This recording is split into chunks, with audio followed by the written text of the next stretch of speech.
Power-2-X Consulting was tasked with developing a Power-2-X chemical plant in Bell Bay, Tasmania.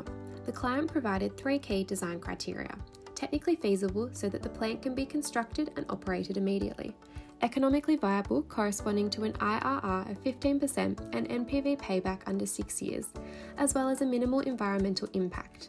The primary design constraints were only 100 megawatts of electricity from the local grid and all local resources can be used, and the process withstands feedstock quality variations of up to 50%.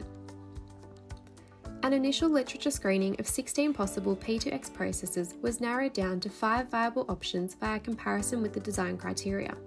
Specifically, liquid hydrogen, ammonia, methane, methanol, and methanol in combination with dimethyl ether. Methanol was ultimately selected via MCDA and SWOT analysis, with the key advantages being the process's energy efficiency, high technological maturity, and proven decarbonisation use. A small proportion of hydrogen will be diverted as a secondary product. The proposed process has 3 key steps: hydrogen, carbon dioxide, and methanol production. Water, wood chips, and electricity are the feedstocks.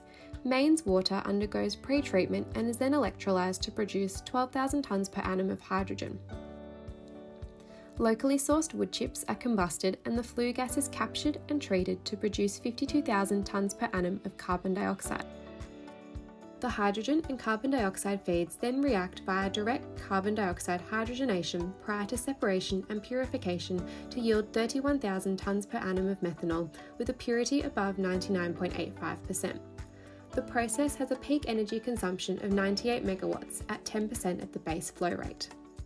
The site layout was developed by considering the existing site infrastructure as well as the accessibility, safety, cost, and environmental impact of the installed equipment.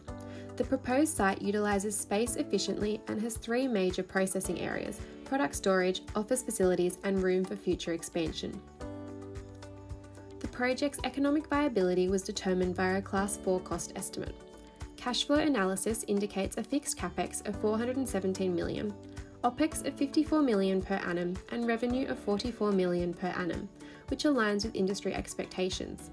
This will be financed via 47% debt to 53% equity, with $60 million in government grants. This resulted in a negative NPV of $487 million. Unfortunately, an IRR of 15% and payback period of 6 years is not achievable. Monte Carlo analysis showed that only 3.9% of 100,000 possible cases resulted in a positive NPV. Hence, the proposed design is not economically viable.